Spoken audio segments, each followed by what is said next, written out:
Hello everyone, welcome back on revision class of MPTET grade 1 unit 16 history of English literature जिसमें Elizabethan age, restoration age and romantic as, Victorian as, modern as से related important MCQs आज की इस class में होगी। आपकी revision class है। 3 अगस्त को आपका एग्जाम होना है। उससे पहले हमने 16, 17, 18, 19, 20 की रिवीजन क्लासेस कर ली हैं। एंड स्क्रीन पे आप क्लास उसका लिंक होगा वीडियो का, वो देख लीजिएगा। तो चलिए स्टार्ट करते हैं। सबसे पहले हम एलिजाबेथन एज से स्टार्ट करेंगे एंड लास्ट में हम मॉडर्न एज के इंपॉर्टेंट एमसीक्यूज, उस एरा के इंपॉर्टेंट राइटर्स, उसके इंपॉर्टेंट वर्क को हम डिस्कस करेंगे। तो चलिए स्टार्ट करते हैं हमारी class. Author, the Elizabethan age is also called as the age of wisdom, age of golden age, age of enlightenment या एज ऑफ सिल्वर। तो इसका जो आंसर है वो ऑप्शन बी हम यहाँ पे टिक करेंगे, गोल्डन एज, जो मैंने आपको स्टार्टिंग में ही बता दिया है। Number 2, Elizabethan age ends in, किस ईयर में एलिजाबेथ एरा की एंड होती है? वो है option A 1603। Okay, 1603 was the year. 1558 to 1603। उसके बाद हमारा जकोबियन एरा स्टार्ट हो जाता है after that. Next question we have in third question, in Thomas Nashe the unfortunate travel. देखिए थॉमस नैश भी एक इम्पॉर्टेंट ऑथर है, इम्पॉर्टेंट ड्रामेटिस्ट हैं एलिजाबेथन एरा से। Unfortunate traveller, the story relates to the life of Chaucer, Raphael Ronshield Holinshed, या है Jack Wilton या Henry second. Option C है करेक्ट। जैक विल्टन की लाइफ से रिलेट करता है ये इनका अनफॉर्चुनेट ट्रेवल। इनके इंपॉर्टेंट फिगर है, इंपॉर्टेंट कैरेक्टर है, यहाँ पे हीरो है अनफॉर्चुनेट ट्रेवलर का, और थॉमस नैश का ये वर्क है। Next one 4 number, Euphues was the contribution of which Elizabethan prose writer. किस एलिजाबेथन प्रोज राइटर का ये वर्क है, ड्रामेटिस्ट का वर्क है? That is John Lyly. Option A is the answer, John Lyly. Prose romances लिखा हुआ है इन्होंने। अगला है important question number 5, Arcadia is a prose work of which literary figure? Thomas Aquil, Shakespeare, Philip Sidney, या है John Milton. Option B is the answer, sorry option C is the answer यहाँ पे होगा। आर्काडिया सर फिलिप सिडनी का work है। Number 6 we have question, which was the first English example of prose pastoral romance? prose pastoral romance का अगर हम बात करते हैं तो वो कौन सा है, आपको ये बताना है। द फेरी क्वीन, कार्डिया, मिरर ऑफ मैजिस्ट्रेट, या है आप बात कर लो स्पेनिश ट्रेजेडी की, तो वो है ऑप्शन बी। पेस्टोरल रोमांस की बात करते हैं, प्रोज पेस्टोरल रोमांस, तो वो अर्काडिया है और ये सिडनी ने लिखा हुआ है, फिलिप सिडनी। देखिए थॉमस किट की बात करते हैं तो वो उन्होंने क्या लिखा है, रिवेंज प्लेज कंट्रीब्यूट किया है या उसको इंट्रोड्यूस किया है।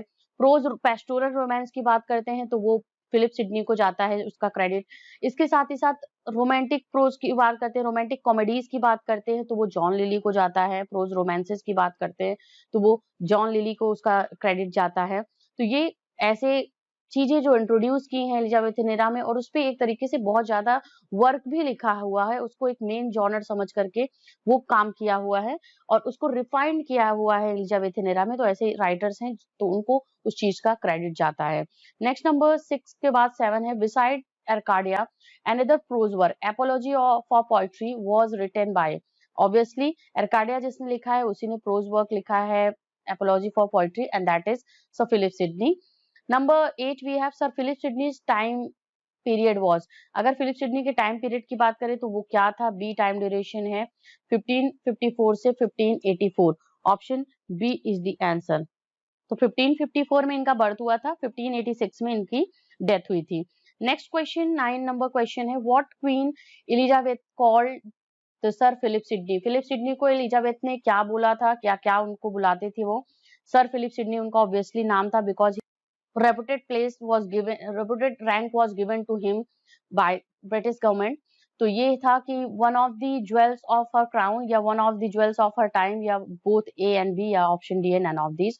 तो ऑप्शन ए करेक्ट होगा, one of the jewels of her crown. मतलब एलिजाबेथ इतना इनको प्रेज करती थी, इतना इनको अप्रिशिएशन देती थी कि उनको फिलिप सिडनी को उन्होंने बोला है कि that he is the person one of the jewels of her crown, of my crown, या कि मेरे जो क्राउन है उसका एक ज्वेल है, एक मोती है, एक जवाहरात है, ये जो फिलिप सिडनी है, मेरे मुकुट के एक जवाहरात है, मतलब बहुत बड़ी बात है, जो कि एक प्रेज है क्वीन एलिजाबेथ का फिलिप सिडनी के लिए।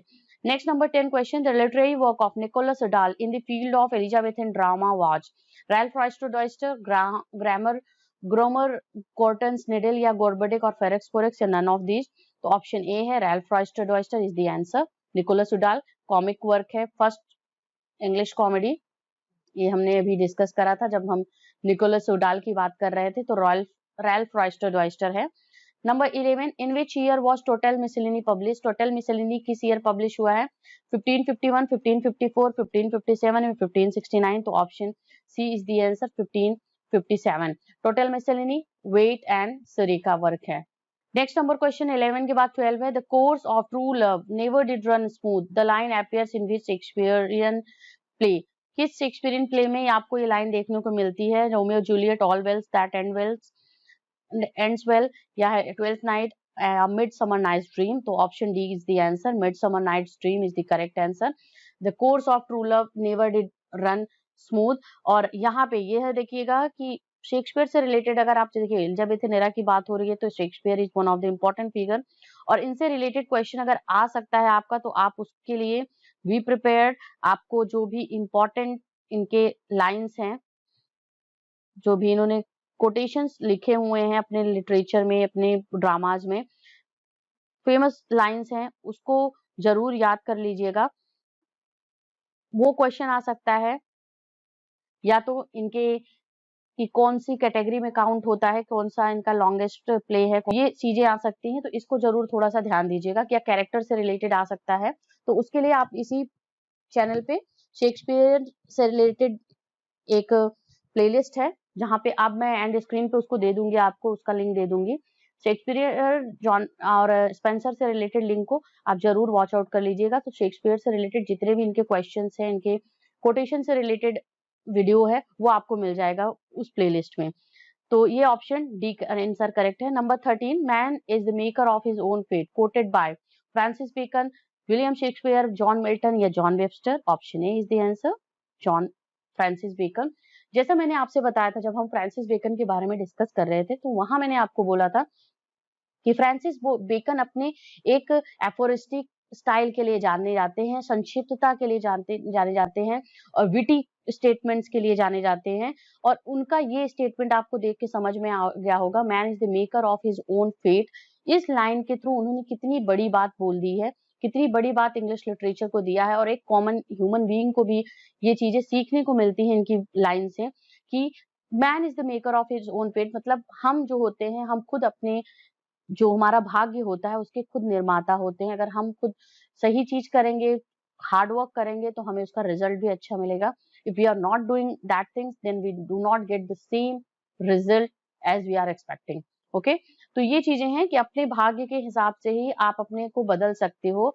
आप खुद उसके लिए आप क्रिएटर हो सकते हो अपने डेस्टिनी या अपने फेट के लिए। तो ये बोला है फ्रांसिस बेकन ने।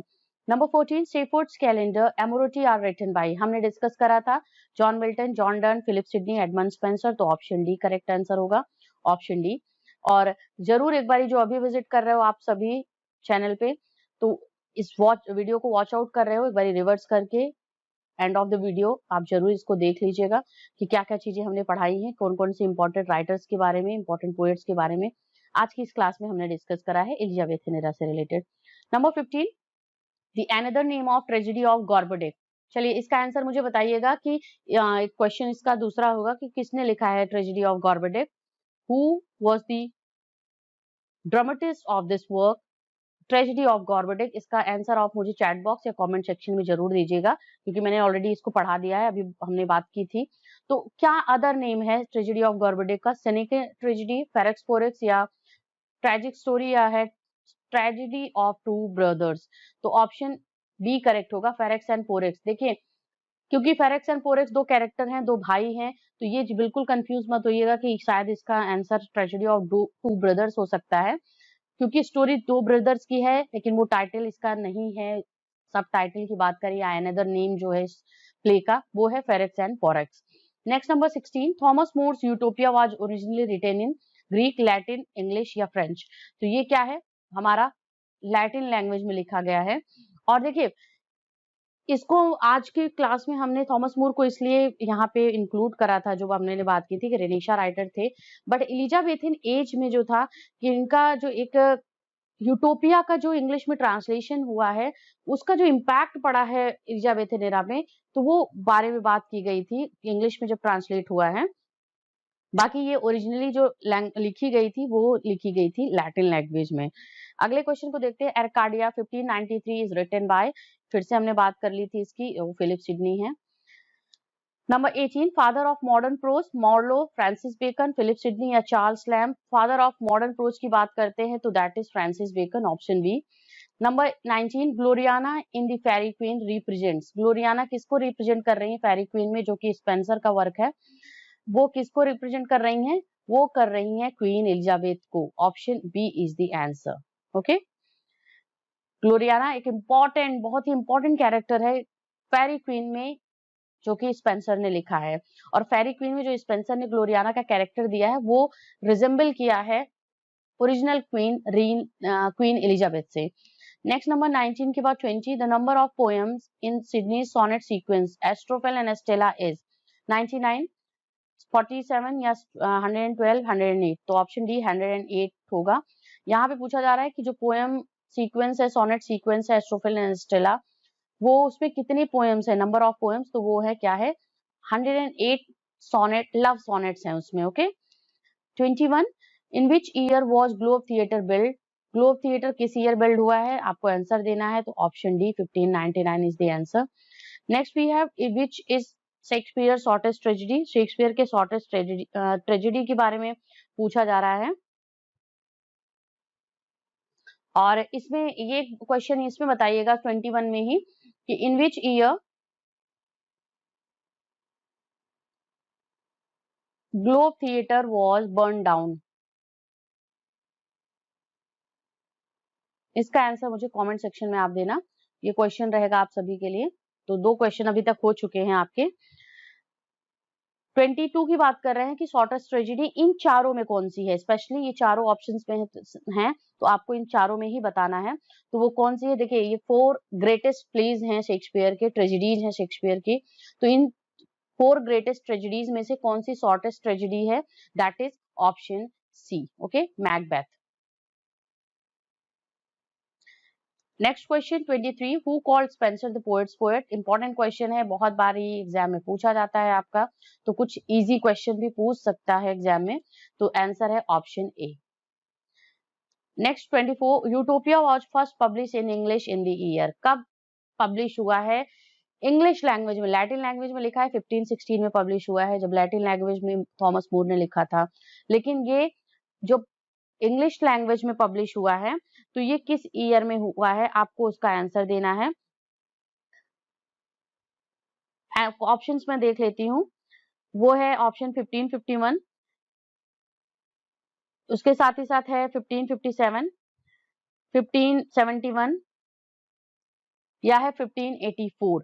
तो इस पे आपको बताना है कि कौन सा आंसर है इसका, तो वो आपका है 1551। ओके, देखिए ये लिखा है 1551 में, देखिए फर्स्ट यहाँ पे हम करेंगे 1551 में इसको पब्लिश करा है, जो कि लिखा था कि वो आपका ट्रांसलेट किया था, किसने ट्रांसलेट भी किया था इसको, ये भी एक क्वेश्चन बन सकता है। ट्रांसलेटर की बात करते हैं इंग्लिश लैंग्वेज में, तो वो आपको मैं बता दे रही हूँ, वो कौन है, Raphe Robinson. Robinson is the answer. Raphe, R-A-P-H-E or R-O-B-I-N-S-O-N. This is the answer. Next number question है 25th. We have the first work of Thomas Kidd in English literature translated in many European language was. Thomas Kidd के first work का name बताना है, जो कि English literature में लिखी गई है, और ये कई सारे लैंग्वेजेस में, यूरोपियन लैंग्वेजेस में ये ट्रांसलेट भी हुआ है। तो आंसर की अगर बात करें तो option B is the correct answer, Spanish tragedy. Next question number 26, Duchess of Malfi 1614 is written by. ये देखिए, ये थोड़ा सा अनएक्सपेक्टेड क्वेश्चन है जो कि एलिजाबेथ एरा से नहीं बिलोंग करता है, जैकोबियन एरा से बिलोंग करता है। ये जैकोबियन एज का ये क्वेश्चन होगा, लेकिन इसमें हम आंसर दे देते हैं। ये है हमारा जॉन वेबस्टर का है। Okay, Duchess of Malfi the play, tragic play है जॉन वेबस्टर का।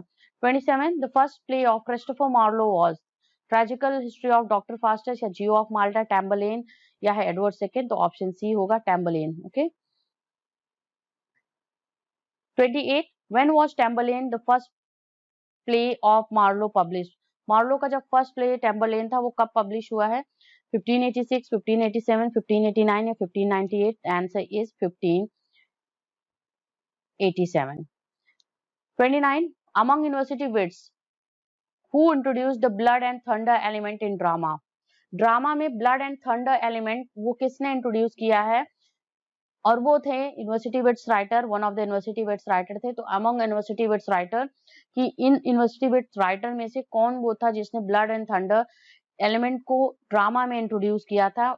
जॉर्ज पिले, जॉन लिली, थॉमस किड या है क्रिस्टोफर मार्लो? तो ऑप्शन सी करेक्ट होगा, थॉमस किड, रिवेंज प्ले के वे में। ओके, किसमें? Revenge play. और क्या था? Spanish tragedy. नंबर 30 को देख लेते हैं। The most remarkable achievement during the Elizabethan period in English literature was in the field of. अगर हम एलिजाबेथन एज की बात करते हैं तो सबसे इम्पोर्टेंट जो रिमार्केबल अचीवमेंट था इस टाइम पे और इंग्लिश लिटरेचर में किस में उसको मिला हुआ है, मतलब आप जॉनर की बात कर लो, which was the popularized genre, popularized thing, remarkable achievement happen in the field of English literature, और वो था पोइट्री, प्रोज या ड्रामा या फिक्शन। तो obviously that was drama, because university wits writer, इसके साथ साथ हमारे शेक्सपियर, इन सभी ने जिस तरीके से प्लेज लिखे हुए हैं तो एक ना एक एरा कहीं ना कहीं किसी ना किसी स्पेसिफिक जॉनर को ज्यादा डोमिनेट करता है, स्पेसिफिक जॉनर उसको ज्यादा डोमिनेट करता है उस एरा को। जैसे रोमांटिक एज में पोएट्री है, आगे आप विक्टोरियन एज में देखोगे नॉवेल है, न्यू क्लासिकल एज में प्रोज इंपॉर्टेंट था, एंड एलिजाबेथन एरा में ड्रामा इंपॉर्टेंट था और डोमिनेंट जॉनर था over all other genres. And 31st we have Campaspe 1581, Sapho and Phao 1584, Endymion 1591, Midas were the plays written by. देखिए Indian play से आप समझ जाओगे कि who is the dramatist of this all these mentioned plays, that is option C. Okay, who was that? John Lilly. Option C is the answer. John Lilly ने ये सब चीजें लिखी हुई हैं, एंडमियन एंड मिडास, कंपास्पे, सोहो पोहो, ये प्लेज हैं जो कि इन्होंने लिखा हुआ है।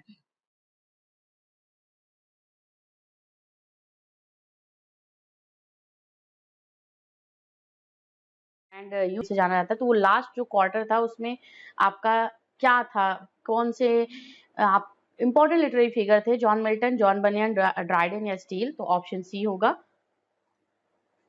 John Dryden. Next one question we have the last work of Milton in blank words, Comus, Paradise Lost, Regained या है सैमसन एगोनिस्ट? तो ये यहाँ पे ऑप्शन डी करेक्ट होगा, सैमसन एगोनिस्ट। 1674 में ये पब्लिश हुआ है, ब्लैंक वर्ड्स में लिखी गई वर्क था ये, और ये मिल्टन का लास्ट वर्क था। Next number 3 question, who ascended to the throne in 1685? James first, James second, Charles first या चार्ल्स हेनरी सेकंड? तो ऑप्शन डी करेक्ट होगा, जेम्स सेकंड यहाँ पे हुए थे, असेंड हुए थे 1685 में after Charles second. Next number 4 we have what relation did James second and Charles second have? Cousin, friend, brother या है सन? और क्या थे वो थे ब्रदर, एक दूसरे के भाई थे, James second and Charles second. Next number 5 we have John Dryden was born in. John Dryden important literary figure है रेस्टोरेशन एज के, तो किस ईयर में उनका बर्थ हुआ था? 1625, 1635, 1631 या 1641? And the answer is option C, 1631। Number 6 we have John Dryden died in. अब डेथ ईयर की आपको बतानी है, किस ईयर में इनकी डेथ हुई थी? 1700, 1675, 1676 या 1680, तो ऑप्शन है 1700। ऑप्शन यहाँ पे हम ए को करेक्ट करेंगे। अगले क्वेश्चन के देखते हैं। Dramatic essay of dramatic poesy was written by George Shevre या है विलियम टेम्पल वैन वोग या है आपका John Dryden. Option D is the answer. Dramatic poesy आप सभी जानते हो, essay on dramatic poesy that was written by John Dryden. Number 8, who wrote the pilgrim's progress? Important question है ये restoration age के regarding. John Dryden, John Milton, Bunyan या John Dryden या Shakespeare, तो option B is the answer. John Bunyan was the writer, was the religious writer. अगर हम बात करते हैं, जॉन बनियन थे जिन्होंने लिखा है the pilgrim's progress. Number 9, Restoration is also called dash, किस नेम से जाना जाता है Restoration age? Age of Milton, age of Dryden, Caroline age या है आपका इंटरगिनम,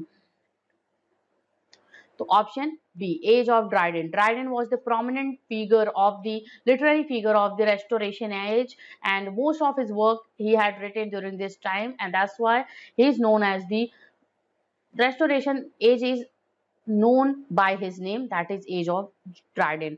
Number 10, what was restored in England in 1660? 1660 में क्या रिस्टोर हुआ इंग्लैंड में जिसकी वजह से रेस्टोरेशन नेम पड़ा है एज का? तो वो मोनार्की थी, डेमोक्रेसी, डिक्टेटरशिप या है आपका डांस क्लब, तो ऑप्शन ए करेक्ट होगा का मोनार्की। ठीक है, monarchy Charles second as a king फिर से रिस्टोर किया इंग्लैंड के थ्रोन को in 1660, and that's why it was known as restoration age, and it was the restoration of monarchy.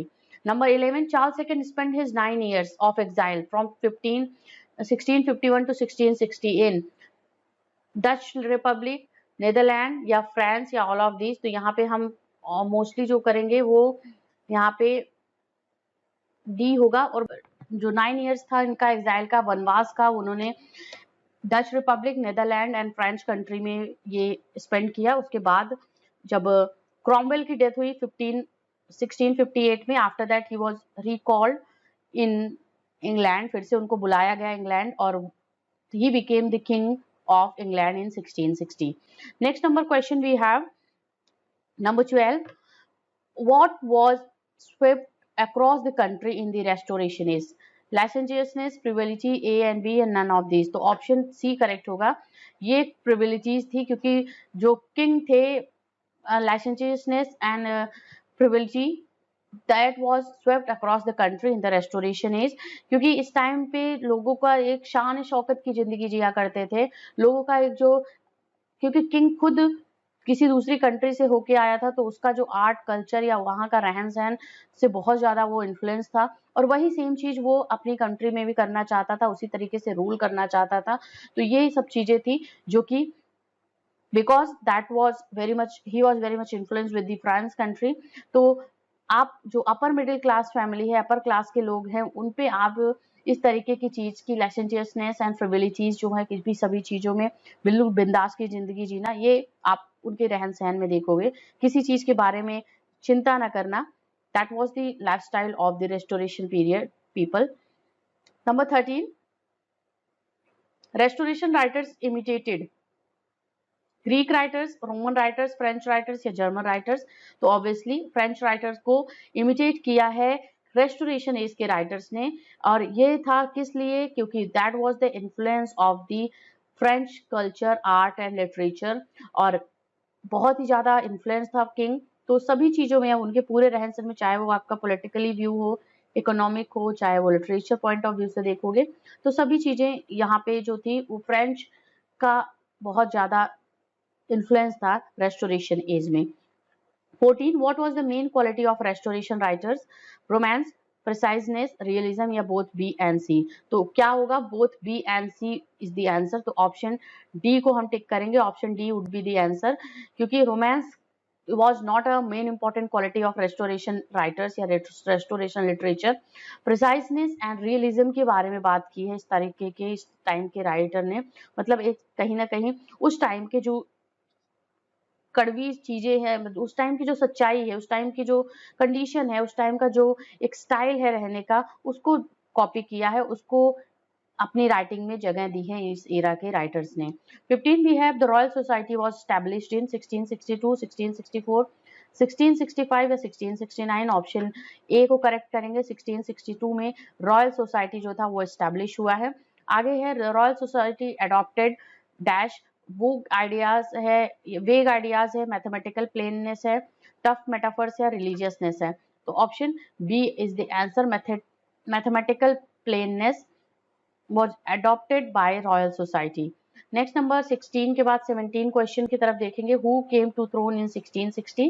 Charles first, James first, Henry first या Charles second?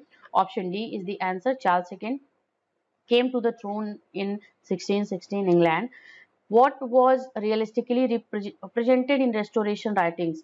18 number question है। What was realistically presented in restoration writing में क्या present किया गया? Corruption and voices of common people, corruption and voices the court, या है A and B, या है नन ऑफ दीज। तो ऑप्शन सी करेक्ट होगा, A and B. Satirical poetry, satirical works बहुत लिखे गए इस टाइम में हीरोइक कपलेट के वे में, और साथ ही साथ रियलिस्टिक अप्रोच के साथ में जो वर्क्स लिखा गया, क्योंकि रियलिज्म के बारे में बात हुई है इस तरह में, तो इसीलिए जो करप्शन है, वॉइसेस हैं जो कॉमन पीपल के, और साथ ही साथ जो कोर्ट के करप्शंस हैं, वॉइसेस हैं, उसके बारे में इस तरह के राइटर्स ने बात की है।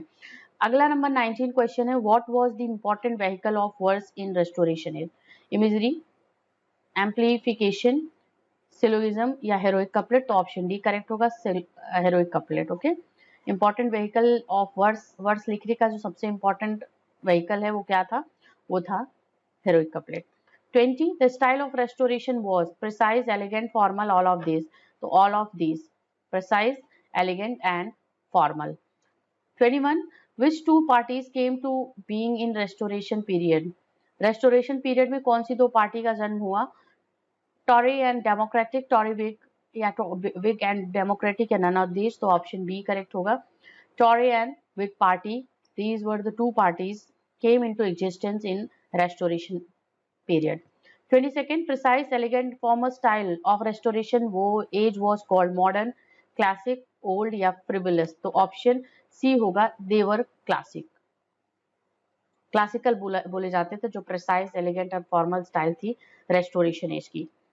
23 essay of dramatic poesy is the creation of Congreve, Alexander Pope, William Shakespeare या ड्राइडेन? तो ऑप्शन डी है, ड्राइडेन थे ड्रामेटिक पोइजी के ऐसे के क्रिएटर जो थे वो थे Dryden. 24 where did social life take place in the restoration age? social life in the coffee houses, in the ale houses, in the coffee houses and ale houses, या है none in the court? तो option यहाँ पे हम D को C को tick करेंगे, in the coffee houses and ale houses. Coffee houses का कल्चर आप सभी जानते हो 18th सेंचुरी में बहुत ही फेमस था।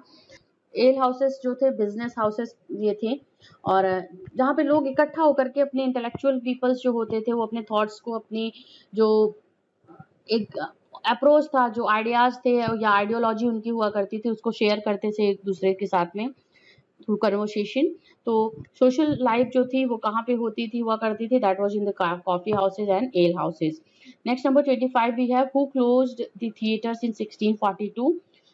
टोरीज, चर्च या प्यूरिटन्स या विग्स? तो ऑप्शन सी होगा, प्यूरिटन्स ने यहाँ पे, जब प्यूरिटन एरा था उस टाइम पे 1642 में थिएटर्स पूरी तरीके से बंद कर दिए गए थे, सो दैट एक तरीके का बहुत स्ट्रगलिंग, एक बहुत ही कन्फाइंड लाइफ थी उस टाइम पे, जहाँ पे लोगों को according to the Puritan people उनके अकॉर्डिंग जीना पड़ता था, एंड इसी वजह से उनको किसी तरीके का मनोरंजन का साधन ना मिल सके, किसी चीज बहुत बहुत ज़्यादा आप कह लो कि एक बाउंडेशंस थी वहाँ पे उस लोगों के ऊपर, और इसी वजह से 1642 में थिएटर्स को पूरी तरीके से वहाँ पे क्लोज कर दिया गया, कोई भी प्ले वहाँ पे परफॉर्म नहीं होता था। 26 we have when theatres were reopen in England. फिर से वही बात हो रही है कि रीओपन कब हुआ है, जब ये क्लोज हुआ था 1642 में, तो कब रीओपन हुआ? ऑब्वियसली रीओपन हुआ ही होगा, कभी ना कभी खुला ही होगा। तो टाइम क्या था 1642 का, 52 का या 1660 का या 1662 का? तो 1660 का था। जब रेस्टोरेशन हुआ तो समझ लीजिए उस टाइम पे रेस्टोरेशन ऑफ थिएटर भी हुआ, रेस्टोरेशन ऑफ मोनार्की भी हुआ at the same time in 1660 when Charles II ascended on the throne of England. Number 27, after restoration of King Charles into the throne, a new thought of in dramas emerged which is termed as? Tragedy of manners, mystery place, comedy of manners या है miracle plays. तो वो क्या था, ये comedy of manners जो था वो ड्रामा, एक तरीके से एक ड्रामा जो थॉट के वे में इमर्ज हुआ वो था comedy of manners. Comedy of manners से रिलेटेड प्लेस रेस्टोरेशन एज में बहुत लिखे गए। नंबर 28 डैश है यहाँ पे, make fun of social groups and their fashionable manners, tragedy of manners, mystery plays या comedy of manners, miracle plays. तो ऑप्शन सी फिर से करेक्ट होगा, comedy of manners make fun of groups and their fashionable manners.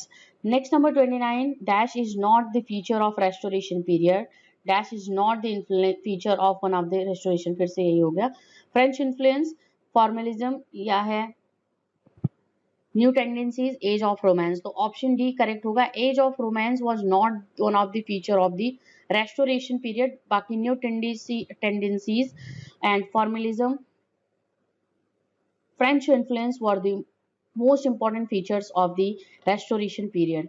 Number 30 the way of the world is a drama by, way of the world की बात करते हैं, Wordsworth का है, विलियम थैकरे का है, विलियम कॉन्ग्रीव का है, डब्ल्यू बी येट्स का है। तो ये है ऑप्शन सी, हमने इसको पढ़ा भी है ड्रामा में। आपके पूरा वीडियो आपको एंड स्क्रीन पे मिल जाएगा। द वे ऑफ वर्ल्ड से रिलेटेड विलियम कॉन्ग्रीव का ये ड्रामा है जो कि कॉमेडी ऑफ मैनर्स जॉनर पे बेस्ड ऑन है।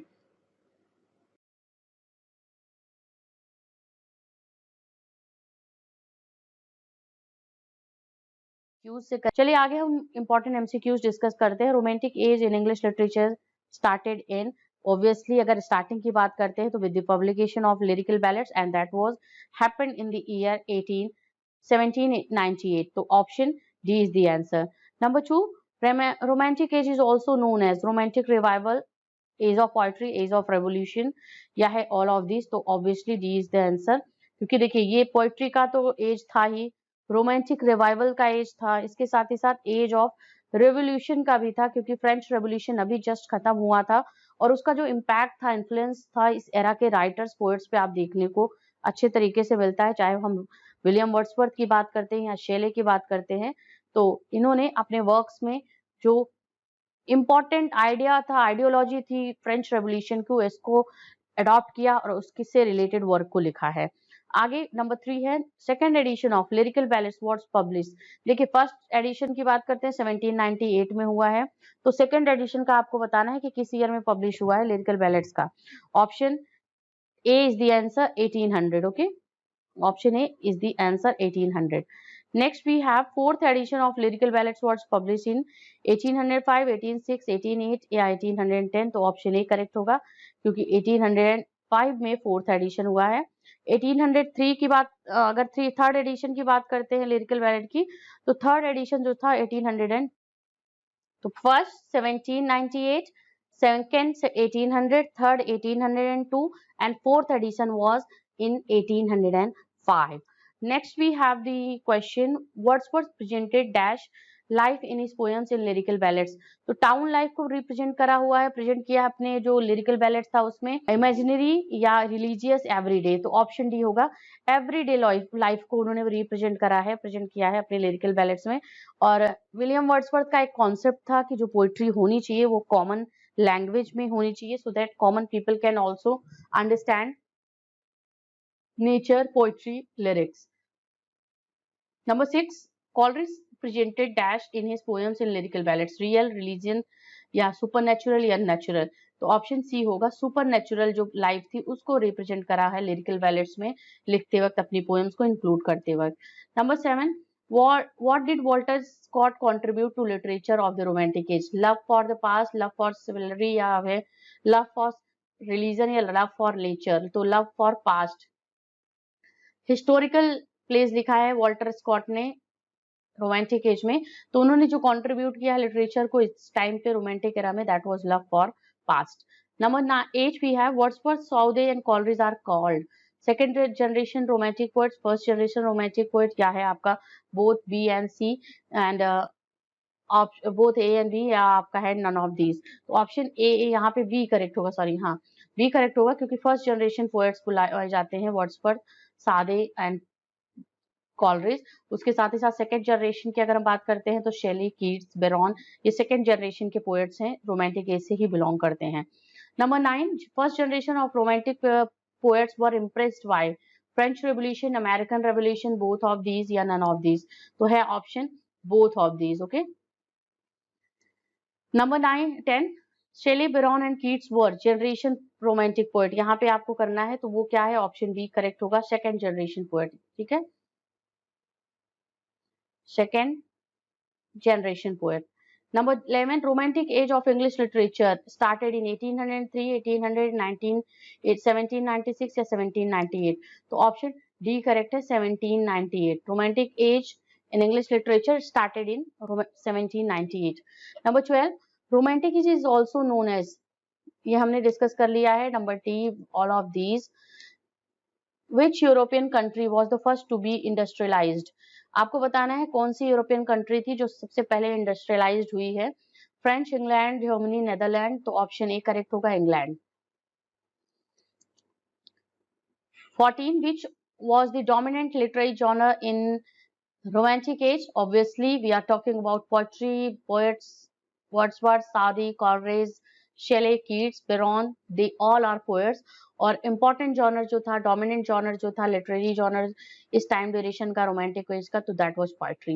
Number 15, romantic age was characterized by weak poetic form, intense religiousness, intense terror या इंटेंस इमोशंस, तो ऑप्शन बी डी करेक्ट होगा, intense emotion is the answer. अगर romantic age की बात करते हैं तो देखिए, lyric poetry, spontaneity, personal feelings and intense emotions, intense feelings के बारे में इस तरीके के पोएट्री में बात की गई, इस एरा के पोएट्री में बात की गई है और इस एरा के लिटरेचर में बात की गई है, एंड दैट्स व्हाई ये इंपॉर्टेंट कैरेक्टरिस्टिक्स हैं, इंपॉर्टेंट फीचर्स हैं इस टाइम ड्यूरेशन के। Number 16, who said a thing of beauty is Joy for ever? अगर इसके बारे में हम सोचते हैं कि क्या है ये, I think of beauty is Joy for ever, ये किसने बोला है, तो आपको इसका आंसर जो है वो जो वर्ड्सवर्थ है या जॉन कीट्स, एस.टी. कॉलरेज या है none of these. Obviously we have the option B, John Keats. John Keats is the answer. और ये किस लाइन में ये या किस पोएम में ये इसके बाद में बात हुई है, जॉन कीट्स ने इस पोएट्री में बात की है, एंड पोएम में।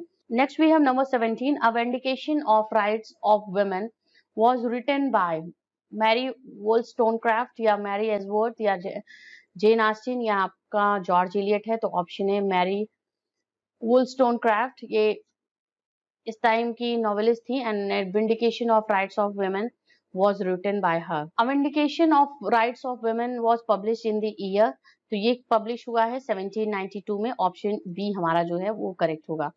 Next number 19, who wrote the poem Hyperion? Hyperion poem किसने लिखी है, आपको इसका आंसर देना है।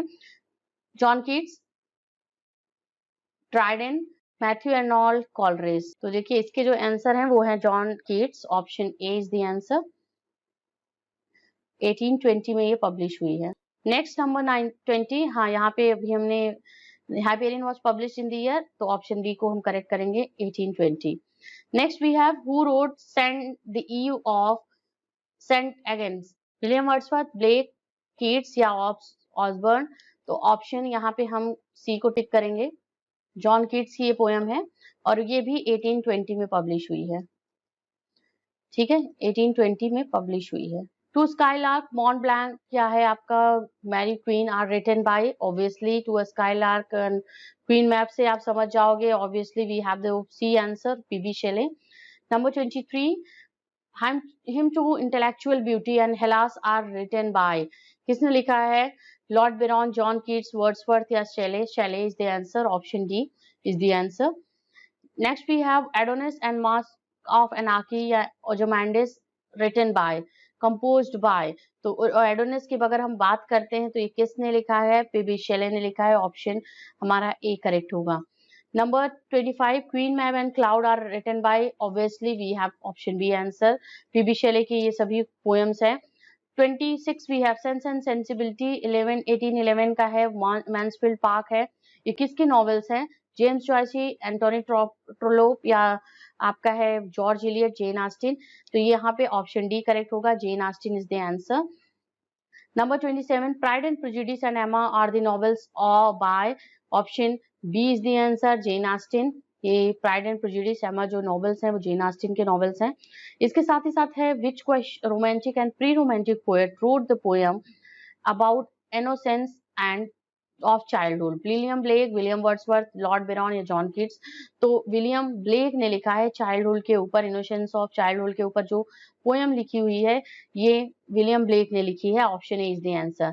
29, नॉर्थएंजर एबे was published in the year. किसका वर्क है? कमेंट सेक्शन में बताइए मुझे जल्दी से. नॉर्थएंजर एबे 1816 में पब्लिश हुआ है, 1818 या 1819 या नन ऑफ दिस. तो option B is the answer, 1818. अगला क्वेश्चन है Jane Austen's novels themes revolve around. Jane Austen के नॉवेल्स के बारे में बात करते हैं तो उसका थीम किसके अराउंड रिवॉल्व करता है, मतलब what is the particular central theme of the novels of the Jane Austen. Wealth and riches, या love and marriage, hate and history, none of these. तो love and marriage. Option B is the answer. Number 31, when was Robert Southey appointed poet laureate? Poet laureateship कब appoint हुए हैं Robert Southey? 1810, 1812, 1813, 1815. तो option C is the answer, 1813.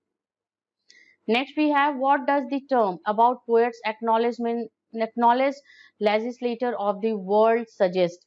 ये जो term है अभी इसके बारे में बात करेंगे, ये किसने बोला है, लेकिन आपको बताना ये term poets के बारे में क्या बात कर रहा है. Poets help the world develop and grow. Poets are nothing in real life, या poets are waste time, या है poets are liar. तो ऑप्शन बी होगा, poets are nothing in the real life. जो पोएट्स हैं वो रियल लाइफ में वैसे नहीं होते हैं जो उन्होंने पोएट्री में लिखा होता है.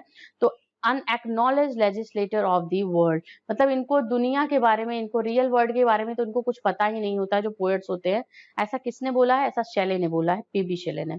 33, Ode to the West Wind by Shelley is understood as a poem about the monarchy can flourish, can the revolution be brought, revolution can be brought होना चाहिए यहाँ पे. Poets can bring about political revolution, या है none of these. तो option हम यहाँ पे सी को करेक्ट करेंगे, poets can bring about political revolution. इसमें है कि which romantic poet is regarded as atheist in his work, मतलब नास्तिकवाद अपने वर्क में कौन सा पोएट है इन चारों ऑप्शन में से जो ईश्वर को नहीं मानता है? John Keats, PB शेले, SC. Coleridge, बिरॉन. तो ऑप्शन बी को करेक्ट करेंगे, PB शेले. 35, the key element of romantic poetry is, obviously we have the engagement with the natural world. engagement with the natural world मतलब नेचुरल वर्ड से सांसारिक जो ये है, natural जो ब्यूटी है, इससे आपका एंगेजमेंट, रूबरू होना, उसको बारे में बात कर रहा है. In the ancient mariner, to whom does the ancient mariner tells his story? Ancient mariner में जो एंशिएंट होता है, मारिनर होता है, वो अपनी स्टोरी किसको बता रहा होता है? Option A an old fisherman, option यहाँ पे बी को हम देखेंगे द वेडिंग गेस्ट, सी देखेंगे यंग अननोन लेडी, या डी देखेंगे टू माई सेल्फ. तो किसको बताता है जो स्टोरी होती है अनसेट मारिनर में? वो बताता है अ वेडिंग गेस्ट, जो एक मेहमान होता है जो वेडिंग अटेंड करने के लिए जा रहा होता है, तो उसको ही ये अनसेट मारिनर में, अनसेट मारिनर जो होता है वो स्टोरी बता रहा होता है. 37, this romantic writer used Elia for his pseudonym. He was unusual among the romantics in his preferences for the city over country. तो ये क्या है? विलियम ब्लेक है, लैम्ब है, या वर्ड्सवर्थ है, कॉलरिज है. Option B is the answer, that is Charles Lamb, prince of the English essayist. Number 38, Keats dedicated his Endymion to the memory of. एंडमियन किसको किया है? वर्ड्सवर्थ को किया है, ब्लेक को किया है, लैनहंट को किया है, या थॉमस चैटरटन को किया है? तो कीट्स की जो एंडमियन है वो ऑप्शन डी करेक्ट है, थॉमस चैटरटन को ये डेडिकेट किया है. पे आप started with the accession of Queen Victoria to the throne इन.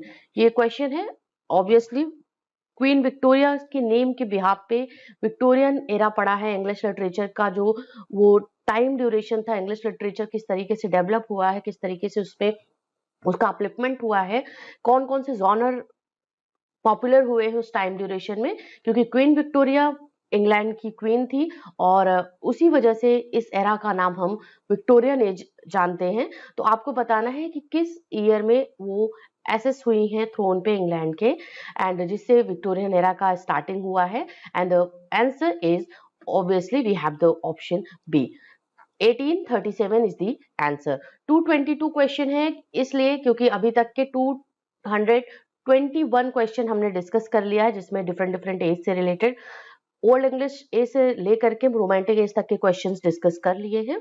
तो 200 क्वेश्चंस हो चुके हैं उसमें से। अब आगे हमारा है ये विक्टोरियन एज।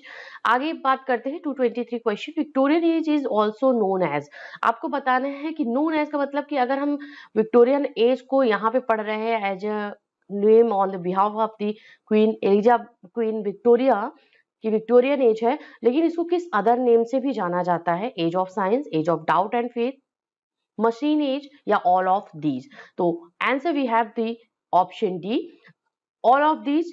किस लिए बोला जाता है कि एज ऑफ साइंस भी बोला जाता है, age of doubt and faith भी बोला जाता है, मशीन एज भी बोला जाता है, इसको मैं आपसे डिस्कस करती हूँ।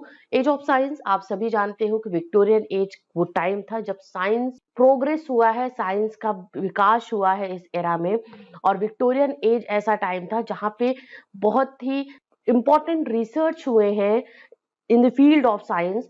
और age of doubt and faith इसलिए है क्योंकि अभी तक लोग यकीन करते थे, जो एक रिलीजन में जो यकीन था कि रिलीजियस चीजें जो है, जो पोप बताते हैं या जो हम पढ़ते हैं बाइबल में, चर्च में जो हमने सीखा है, जो प्रीचिंग्स है, उससे के थ्रू हमारे जो हम जानते हैं रिलीजन के बारे में वो है।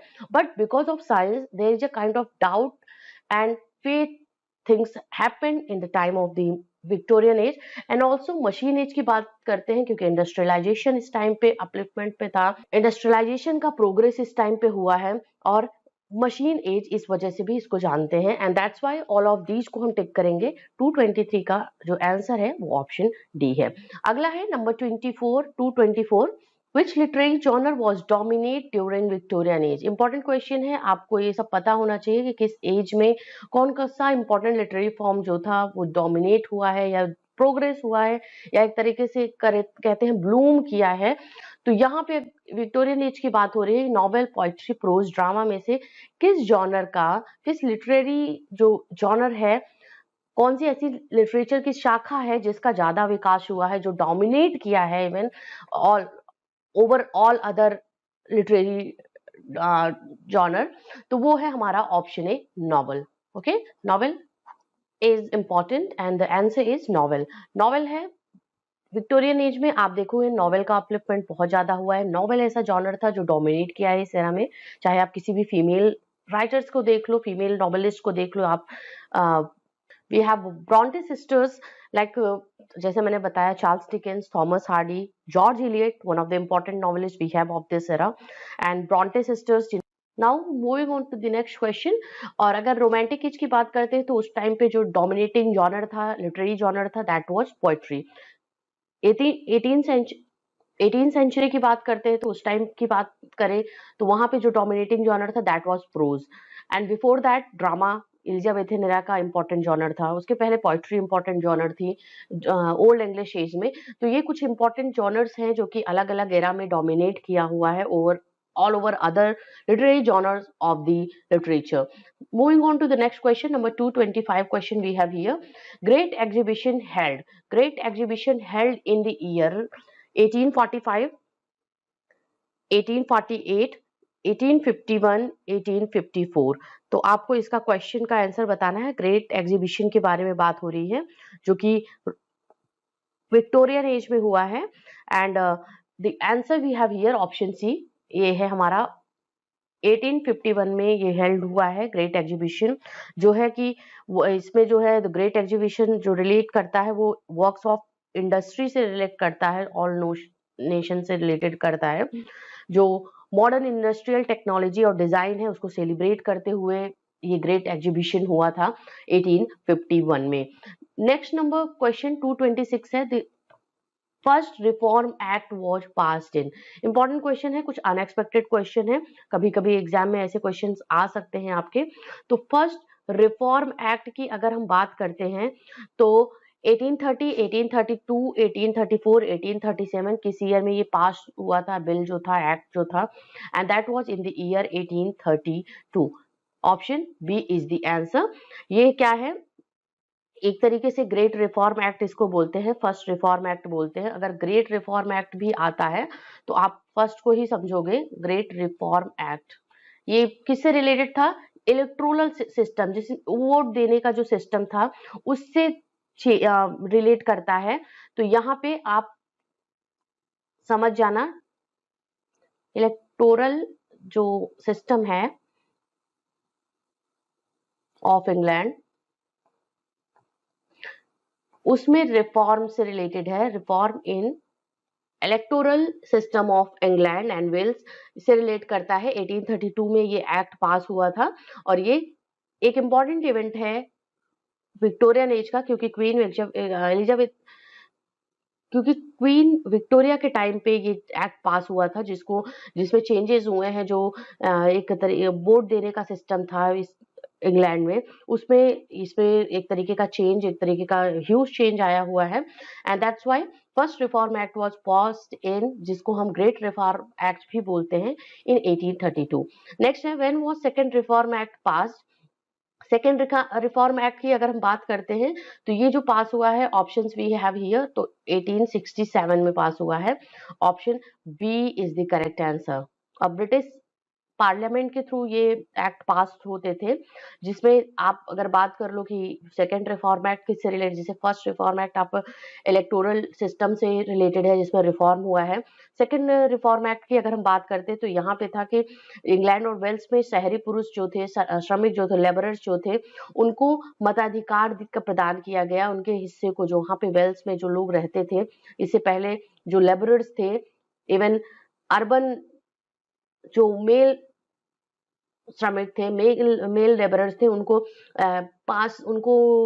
उनको वोटिंग का जो राइट है वो नहीं था, बट इस रिफॉर्म में उनको वोटिंग राइट्स मिले हैं।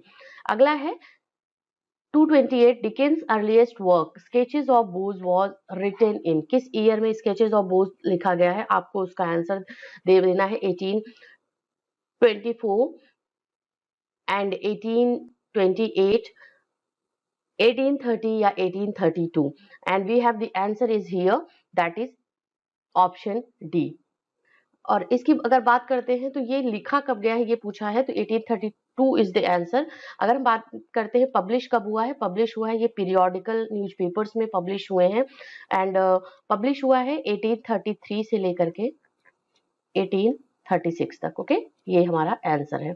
Next we have 229, Victorian period is divided into parts. Victorian period कितने पार्ट्स में डिवाइडेड है, अगर हम बात करते हैं तो option A, it is divided into 2 parts.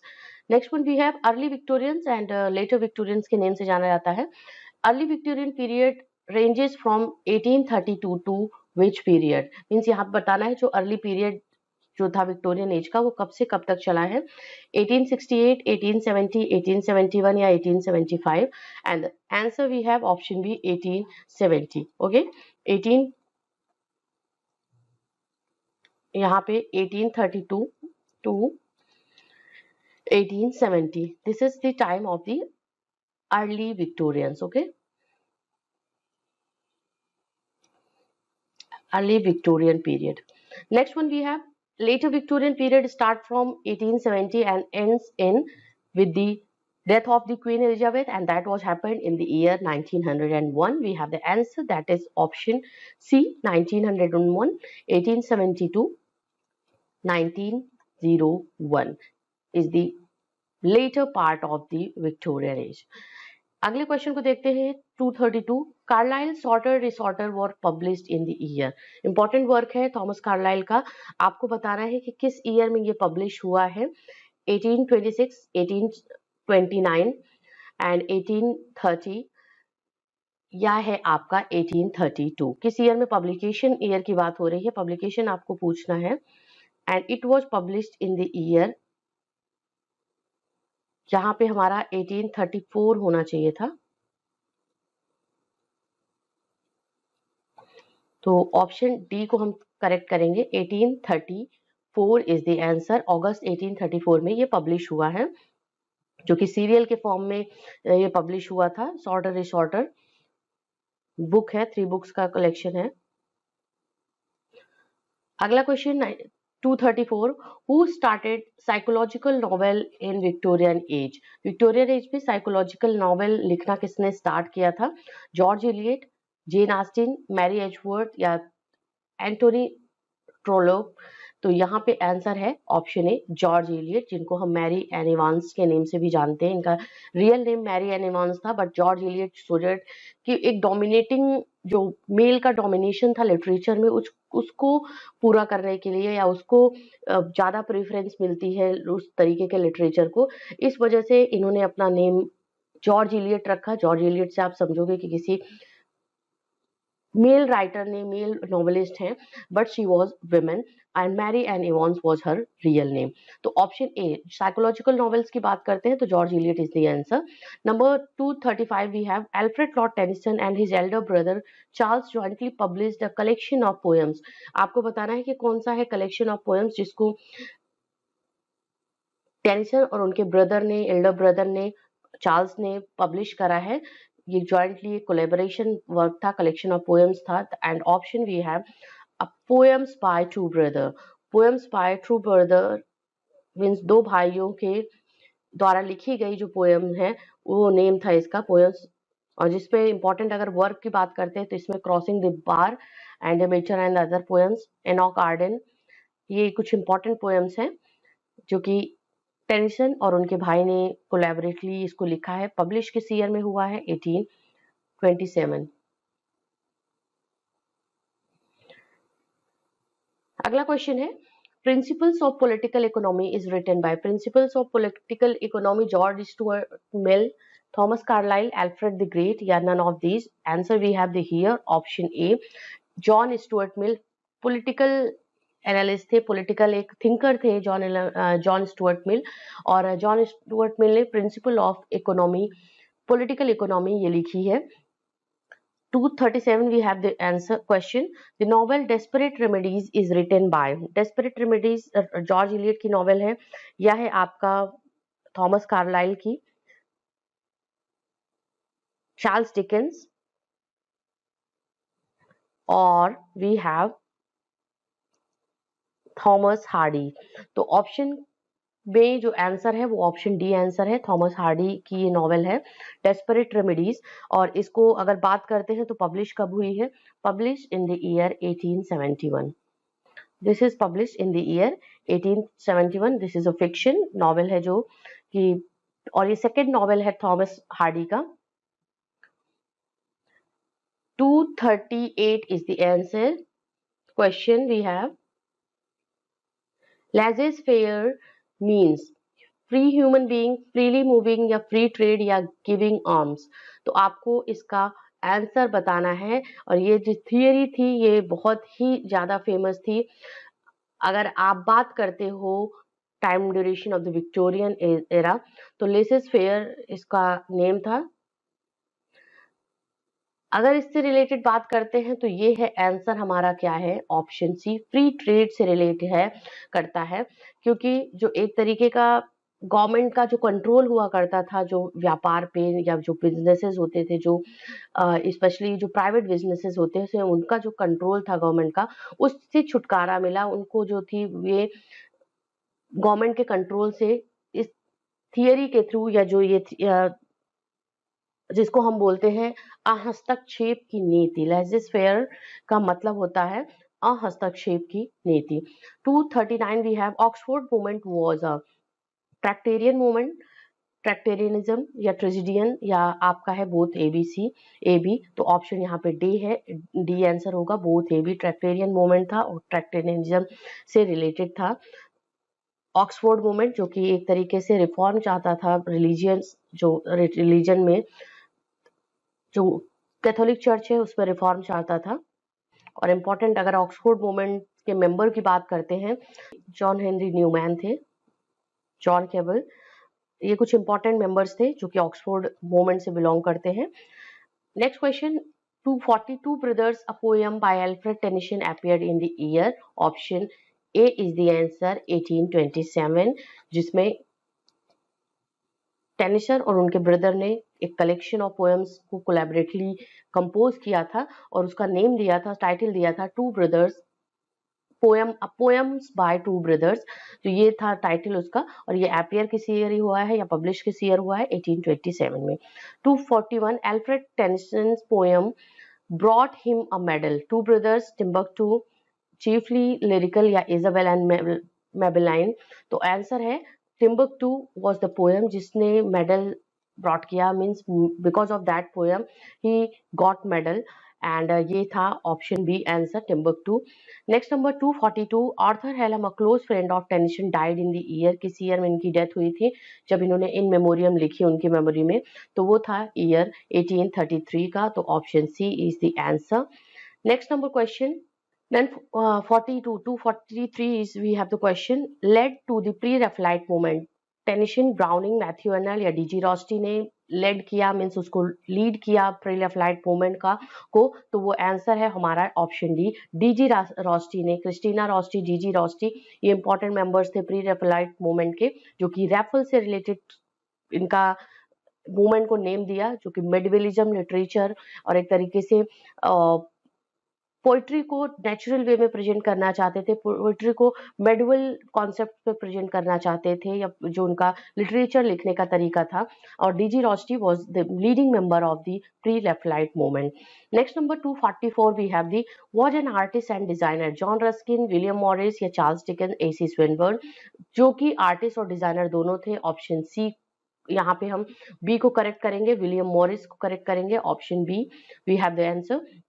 245 the great writers of the early Victorian age were Tennyson, Browning, Matthew Arnold, या Carlyle, Ruskin, Dickens and Thackeray, या both A and B, none of these। तो answer को C को करेंगे टिक, both A and B means Tennyson, Browning, Matthew Arnold, Carlyle, Ruskin, Dickens, Thackeray, ये सब important जो early Victorian age के poets writers थे। और इसके बाद की अगर बात करते हैं तो लेटर विक्टोरियन एरा के जो राइटर्स थे, तो we have Elizabeth Barrett Browning, William Blake, and also Charlotte Bronte, Emily Bronte, and Lord Byron, Lewis Carroll।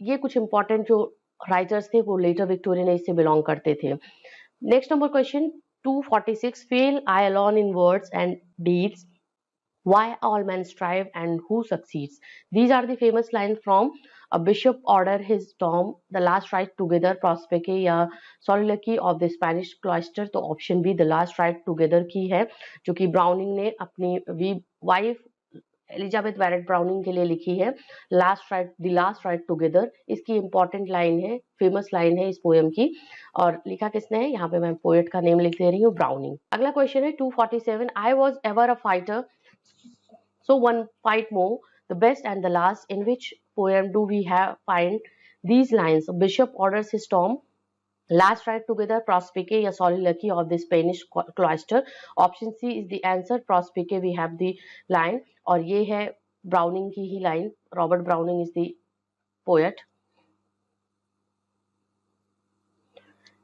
248 we have the question, who wrote this, a cynic is a man who knows the price of everything and the value of nothing, Bernard Shaw, Bernard Russell, Oscar Wilde, Thomas Carlyle।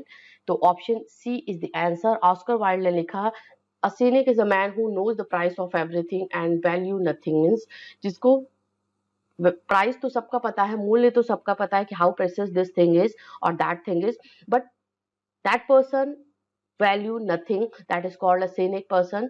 And ये lines जो बोली है, लिखा जिसने है, Oscar Wilde ने लिखा है, पॉलिटिकल जो एक थिंकर थे उन्होंने ये लिखा है विक्टोरियन एज में। 249 we have the question, what are the two colours symbolically employed throughout the novel Tess of the Urber village, Tess of the Urber village की नॉवेल की बात करते हैं, that is the novel of the Thomas Hardy. आपको two colours का mention करना है कि जो सिंबॉलिकली इसमें एम्प्लॉय किया गया है इस नॉवेल में, black and red, white and red, green and red and white and green. तो ऑप्शन है यहाँ पे white and red. Option B is the answer. 250.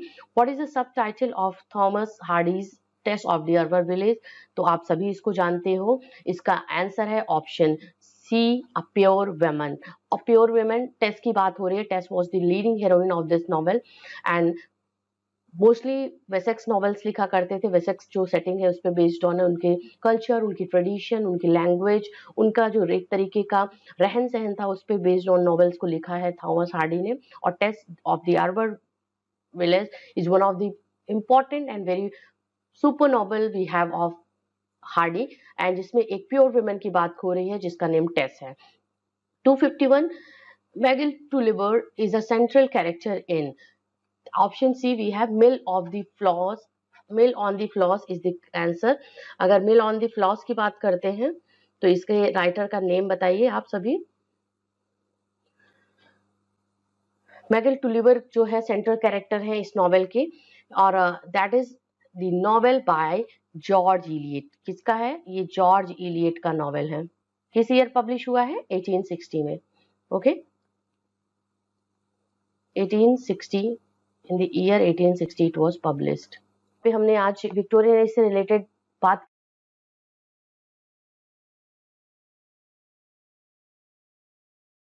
England zone आप सभी जानते हो. John Galsworthy is one of the prominent, most important author of the modern age. Now let's talk about important MCQs of the modern age.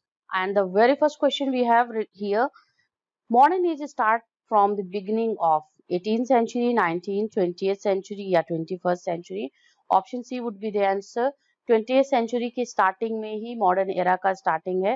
That is for from 1901 to 1940 time duration था. Next we have the modern literature is opposed to the general attitude to life of the Elizabethan, medieval, Anglo section या Victorian. तो option D correct होगा क्योंकि just इसके पहले देखो कोई नई चीज जब आती है तो हम पुरानी चीज के बारे में थोड़ा सा क्रिटिसाइज करते हैं या हम कहते हैं कि वो चीज अच्छी नहीं थी उतनी जितनी ये चीज अच्छी है. And that same thing happened with the eras, with the time duration. जो होता है कि कोई नई गवर्नमेंट आई तो हम पुराने गवर्नमेंट को थोड़ा सा क्रिटिसाइज करते हैं. और इसी तरीके से जो इंग्लिश लिटरेचर में एराज हुए हैं, जो भी एजेस हुए हैं या उसको डिवाइड किया गया है, अगर हम बात करते हैं तो एक दूसरे से काफी डिफरेंस होता है, कॉन्ट्राडिक्ट करते हैं और एक दूसरे से जो यहाँ पे चीजें होती हैं वो अपोज की जाती हैं. जैसे कि एलिजाबेथन एरा में आपने देखा होगा drama was the most important genre. But वहीं पे आप एलिजाबेथन एरा में जो एक फ्री लव पोइट्री लिखी जाती थी, रोमांटिक पोइट्री लिखी जाती थी, रोमांस रिलेटेड ड्रामास लिखे जाते थे. बट आप उसी के बाद नियो क्लासिकल एरा में आओगे तो वो क्या था? नियो क्लासिकल एरा में पूरी तरीके से ड्रास्टिक चेंज हुआ और क्या लिटरेचर क्या हुआ? एज ऑफ प्रोज और रीजन के नेम से जाना जाने लगा कि वहां पे साइंटिफिक चीजों को ज्यादा वैल्यू दी जाने लगी. उसके बाद रोमांटिक एरा आया जहाँ पे नेचर को सबसे सर्वे सर्वा माना गया. आफ्टर दैट इंडस्ट्रियलाइजेशन एंड जो साइंटिफिक रिसर्चेस हुए हैं उनके बारे में बात हुई. एंड उसके बाद जो बात हुई वहां पे मॉडर्न एज में क्या होता है? फ्री वर्ड्स रिलेटेड पोएट्री को ज्यादा यूज किया जाने लगा पोएट्स के थ्रू. और मॉडर्न जो प्रॉब्लम्स थी उसको रियलिस्टिक अप्रोच के साथ में अपने वर्क में और एक नए मॉडर्न टेक्निक के साथ में उसको यूज करना और उसको रिप्रेजेंट करना अपने वर्क में, ये इंपॉर्टेंट कैरेक्टरिस्टिक था इस एरा का. तो इसीलिए अगर हम बात करते हैं तो modern age is oppose to the general attitude to life of the Victorian age, Victorians. Option D would be the answer. Number 3 we have everything was questioned, nothing sorry what was the characteristic of the modern age. Modern age का characteristic क्या था? इसका answer आपको देना है. Everything was question, nothing was considered certain, A and B. And option D है none of this. तो option C को करेक्ट करेंगे. एवरीथिंग वॉज क्वेश्चन, चाहे आप रिलीजन की बात करो, रिलीजन को दिया गया, साइंटिफिक रिसर्चेस, साइंटिफिक आपके रिसर्चेस जो हुए हैं उनको भी एक तरीके से क्वेश्चन किया गया है. तो इसीलिए and nothing was considered certain, कुछ भी सर्टेन नहीं है, कुछ भी निश्चित नहीं है. ये जो इंपॉर्टेंट कैरेक्टरिस्टिक्स थे ये मॉडर्न एज के कैरेक्टरिस्टिक्स थे और इसीलिए ऑप्शन बी और सी को हम ए एंड बी को करेक्ट करेंगे जो कि ऑप्शन सी है is the correct answer. Next number question we have number 3. 4 we have who succeeded Queen Victoria. Queen Victoria को किसने सक्सीड किया? George second, Edward six, Edward seven, या है आपका हेनरी एट्थ, या है लुइस 10। तो यहाँ पे ऑप्शन बी है Edward seven was the king who succeeded Queen Victoria after her death, क्योंकि 1901 से 1914 का जो टाइम था एडवर्डियन एरा के नाम से जाना जाता है, उसके बाद जॉर्जियन पीरियड आया था। तो यहाँ पे ऑप्शन बी को हम करेक्ट करेंगे। Number 5 we have who had faith in religion and permanence of value while modern man wanted to. Victorians को क्या था? विक्टोरियंस को फेथ था रिलीजन पे और वैल्यू, जो परमानेंस ऑफ वैल्यूज को उसको एक तरीके से परमानेंट करते थे, एक तरीके से उसको वैल्यू देते थे। बट जो मॉडर्न मैन थे वो क्या करते थे? क्वेश्चन, इन्वेस्टिगेट, प्रूव या all of these would be the answer, क्योंकि सभी का मीनिंग क्या है? एक तरीके से क्वेश्चन मार्क है। क्वेश्चन मार्क इन्वेस्टिगेशन करना, प्रोबिशन करना, कि प्रोब उस पे जांच करना, या उसको जब तक पूरी तरीके से सेटिस्फाइड नहीं होना, चाहे वो किसी भी वैल्यू पे हो, तो तब तक उसको नहीं मानते थे। इसलिए option D would be the answer. Number 6 we have question what did the young people of the start of 20th century think about the Victorian age? Victorian age के बारे में जो 20th century के लोग थे, वो स्टार्टिंग में young people थे, वो क्या सोचते थे? हाइपोक्रिटिकल या मीन एंड लुडिकुलस या सुपरफिशियल या ऑल ऑफ दीज? तो ऑप्शन डी करेक्ट होगा, all of these. Next we have dash is the pioneer of realistic novel in modern age. Modern age में जो रियलिस्टिक नॉवेल के जो पायोनियर हैं, अग्रदूत हैं, वो कौन है? ऑप्शन ए गाल्सवर्दी, जीबी शॉ, हडसन या जॉर्ज इलियट? तो ऑप्शन ए होगा गाल्सवर्दी। गाल्सवर्दी रियलिस्टिक नॉवेल्स लिखा है मॉडर्न एज में इन्होंने। एंड मोस्ट इम्पॉर्टेंट अगर हम बात करते हैं तो इन्हें फॉरसाइट सागा इनका इम्पोर्टेंट जो वर्क है, इम्पोर्टेंट नॉवेल है, जिसमें से नॉवेल के सीक्वेंसेस इन्होंने 3 पार्ट्स में उसको डिवाइड कर रखा है। ट्रायोलॉजी है फॉरसाइट सागा, तो उसमें नॉवेल्स और इंटरल्यूड्स का इंक्लूजन दिया है, और वो मॉडर्न जो एज से रिलेटेड रियलिस्टिक अप्रोच के साथ में नॉवेल्स लिखा है। तो ऑप्शन ए होगा John Galsworthy. Next we have 8 who is the pioneer of science fiction. Science fiction के पायोनियर कौन है? Mark Twain, Galsworthy, H G. Wells या जॉन एस्बरी? तो ऑप्शन सी होगा H G. Wells. Option C is the answer. Next number question, George Bernard Shaw was awarded Nobel prize for literature in the year 1929, 1931, 1927, 1925?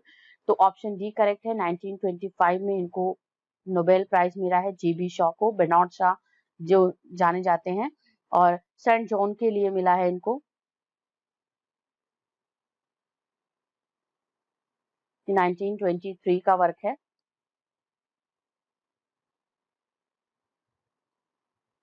Number 10 we have when was T S. Eliot awarded Nobel prize in literature. तो वो जो time था Nobel prize literature के लिए मिलना इनको ना, वो ऑप्शन सी था, 1948 का टाइम ड्यूरेशन था। Number 11 who created women characters most successfully? Galsworthy, James Joyce, G B Shaw या नन ऑफ दिस? तो ऑप्शन सी करेक्ट होगा, जीबी शॉ ने पिग्मेलियन कैरेक्टर, पिग्मेलियन में आप चाहे देखो, चाहे आप सेंट जॉन में देखो, तो इन्होंने जो फीमेल कैरेक्टर्स थी उनको सक्सेसफुली एक तरीके से इम्प्लीमेंट किया है अपने नॉवेल, अपने ड्रामाज में। 11 number after 11 number 12 number question is dash the pioneer of new romanticism? Ezra pound, Dillon Thomas या टी.एस. इलियट या नन ऑफ दिस? तो ऑप्शन बी को करेक्ट करेंगे, Dillon Thomas was the pioneer of the new romanticism. Number 13 who was the pioneer in the use of stream of consciousness as a narrative device? Virginia Woolf, Jane Austen, Dorothy Richardson या Mary Shelley? तो option A correct होगा, Virginia Woolf. अपने novels में इन्होंने stream of consciousness को, device को narrative way में use करा हुआ है। Number 14 a room of one's own is written by. Room of one's own की बात करते हैं तो वो किसने लिखा है? ये आपको मैंने डिस्कस करा था अभी स्टार्टिंग में जब हम पढ़ रहे थे, तो था वो वर्जीनिया वुल्फ का ऐसे है। ओके, दिस इज एन ऐसे of Virginia Woolf. Number 15 A Room of One's Own is published in the year 1925, 1926, 29 या 30? And answer is option C, 1929. A Room of One's Own is a work of Virginia Woolf. ये work है और 1929 में ये publish हुआ है। Mrs. Dalloway is the novel by Virginia Woolf published in the year 1933, 1930, 1925, 1927. Option C would be the answer. 1925 was the time when Mrs. Dalloway, which was a novel by Virginia Woolf, एक single day story को cover करते हुए single day में क्या happenings होती हैं in the life of the Mrs Dalloway, उसके बारे में बात की है वर्जीनिया वुल्फ ने. Number 17, to the lighthouse was publish in the year 1927 by. Obviously Virginia Woolf का ये नॉवल है, तो ऑप्शन डी हमारा जो है वो करेक्ट है. 18 we have Orlando, The Waves and the Years are written by Joseph Conrad, Virginia Woolf, Franz Kafka या James Joyce. Option B is the answer.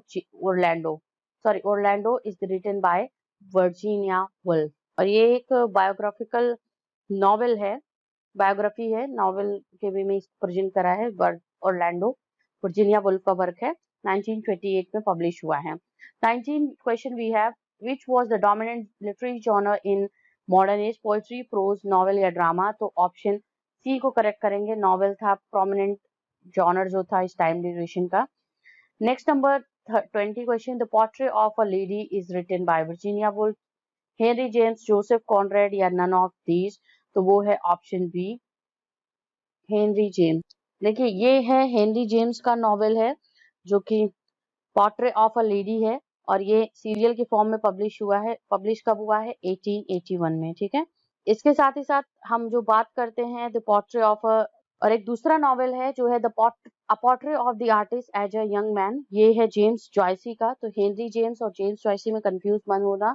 James Joyce का जो नॉवेल है वो है a portrait of the artist as a young man और ये है the portrait of a lady, Henry James का है, 1881 का ये वर्क है. और जो जेम्स जॉयसी ने लिखा है नॉवेल वो है 1916 का work. Next number 21, W.B. Yeats was awarded Nobel Prize in Literature. ये इंपॉर्टेंट है, option D is the answer. 1923 में मिला है. 22nd we have Easter 1916 was published in 1921 by. Easter 1916 के नेम से ये जो वर्क है पब्लिश हुआ है 1921 में. किसने पब्लिश करा है, तो वो है W.B. Yeats. विलियम बटलर ईस्ट, Irish poet. Next 23 we have who wrote the second coming.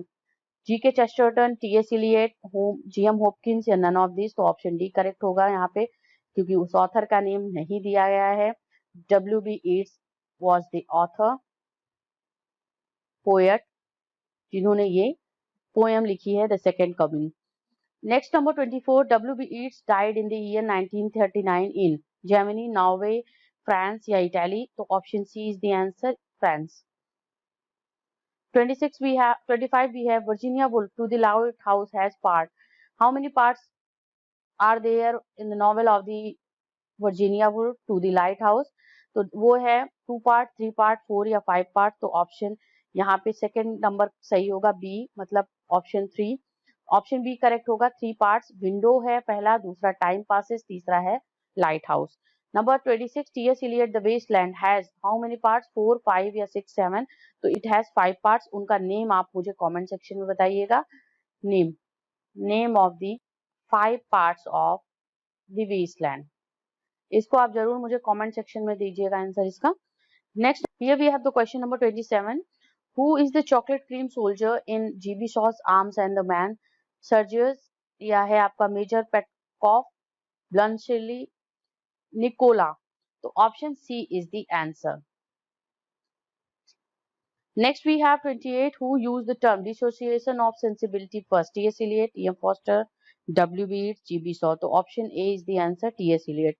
Dissociation of sensibility was used by T.S. Eliot. Next 29 we have the principles of literary criticism is written by I.A. Richards, William Empson, Alan Tate या है Clint broke. तो option यहाँ पे जो होगा वो हमारा option A correct होगा. ऑप्शन ए को करेक्ट करेंगे हम. और ये जो वर्क है ये है 1924 में पब्लिश हुआ है. 29 के बाद 30 है D.H. Lawrence Sons and Lovers for publish. Oedipus complex related ये नॉवेल है D.H. लॉरेंस का. तो ये किस ईयर में पब्लिश हुआ है, इसका आंसर करिए. 1913, 14, 15, 16. Option A is the answer, 1913. Okay, Option A, 1913 is the answer. Next we have, who is the protagonist of James Joyce's Ulysses? James Joyce के Ulysses का protagonist कौन है? Molly Bloom, Leopold Bloom, Stephen Dedalus या है Buck Mulligan? तो option B is the answer, Leopold Bloom. Next we have 32. The term objective correlative is associated with. Objective correlative जो है term वो किससे associate करता है? T.S. Eliot या है Ted Hughes, Sylvia Plath या है Tom Gunn? तो ऑप्शन है option A, T.S. Eliot. T.S. Eliot was not only poet, dramatist, but he was also the greatest critic of the modern age time. और बहुत important critical works उन्होंने लिखा है, चाहे आप मेटाफिजिकल पोएट्स की बात कर लो, ये इनका था, इसके साथ ही साथ हैमलेट एंड हिज प्रॉब्लम इनके इंपॉर्टेंट लिटरेरी वर्क है. Objective correlative, dissociation of sensibility, ऐसे टर्म्स को इन्होंने अपने लिटरेरी क्रिटिसिज्म में यूज करा है, लिटरेरी क्रिटिकल वर्क्स में अपने यूज किया है. 33 we have Caesar and Cleopatra is tragedy by Shakespeare, play by G.B. Shaw, poem by Byron या है novel by S.T. Coleridge. तो अगर सीजर एंड क्लियोपैट्रा की बात करते हैं, ये है क्या है? ये एक ड्रामा है, ठीक है. किसने लिखा है? G.B. Shaw ने लिखा है. Option B is the answer. This is the drama. यहाँ पे मैं कर देती हूँ ऑप्शन बी को करेक्ट. G.B. Shaw का ड्रामा है और ये लिखा कब गया है? ये लिखा है 1898 में और पब्लिश हुआ है 1899 में. 1899 पब्लिश्ड और इसके 1 ईयर पहले मतलब 1898 में ये लिखा गया है. Next number 34 we have D.H. Lawrence novel are influenced by dash theories of Sigmund Freud. Natural, universal, social या साइकोलॉजिकल? ऑप्शन डी होगा, साइकोलॉजिकल थीम पे ये है, इन्फ्लुएंस्ड है, इनकी थियरीज पे इन्फ्लुएंस्ड है, जो कि सिगमंड फ्रूड की साइकोलॉजिकल थ्योरी यूज करी है उन्होंने. और डी.एच. लॉरेंस ने अपने नॉवेल्स को सिगमंड फ्रूड की साइकोलॉजिकल थियरी से इन्फ्लुएंस होकर के लिखा है. Sons and Lovers we have the fine example of this category.